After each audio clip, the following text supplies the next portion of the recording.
High! আজ ছিল একটা বিয়েবাড়ি ইনভিটেশন, সেইজন্য আজকে রেডি হচ্ছিলাম। আর এটা ছিল আজকের আমার আউটফিট। তো চলো রেডি হয়ে আসি। তো আমি রেডি হয়ে নিয়েছি খুব তাড়াতাড়ি। আর আজকে বিয়েবাড়ি যাওয়ার জন্য আমি ভীষণ পরিমাণে এক্সাইটেড ছিলাম। কেননা আজ অনেক দিন পর এরকম সুন্দর করে সেজেগুজে বাড়ির সবার সাথে বিয়েবাড়ি যাওয়ার একটা সুযোগ পেয়েছি। আমরা যারা মেকআপ আর্টিস্টরা আছি তারা অন্যদের সুন্দর করে তুলি ঠিকই, কিন্তু নিজেরা সুন্দর করে সেজেগুজে বিয়েবাড়ি যাওয়ার সুযোগ খুব কমই পাই। লাস্ট 6 বছরে কবে যে এরকম পরিপাটি হয়ে বিয়েবাড়ি গেছে আমার নিজেরই মনে পড়ে না। তাই আজকের দিনটা সম্পূর্ণভাবে ফাঁকা রেখেছিলাম নিজের জন্য।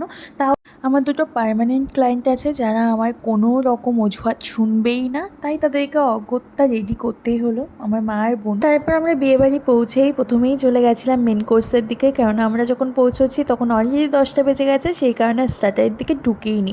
আর এখানে দুই বোনও আমার পাশে বসে আছে, সামনে আছে মা, মাসিমণি, আর এই যে পেছনে ইনি হচ্ছে আমার দিদুন হয়। কিছুক্ষণ পরে দেখি আমার দাদু আমার সাথে কথা বলতে চলে এসেছে। এটা হচ্ছে আমার মামার বাড়ির দাদু। আর তারপরে এসেছে আমার ভাই। আর আমরা বিয়েবাড়িতে গিয়ে কী খেলাম অত কিছু তো দেখানো সম্ভব না, তাই তোমাদের গোটা মেনু কার্ডটাই দেখিয়ে দিলাম। আর খেতে খেতে দেখি এখানে পিছনে মামা মামি আর ভাই চলে এসেছে। মামা এখানে তার ফোন থেকে ফটোগুলো বার করে করে দেখাচ্ছিল যে তারা অনেক আগে এসেছে আর অনেক ফটো তুলেছে ব্রাইড আর গ্রুমের সাথে, আর আমরা একটাও ফটো তুলতে পারিনি।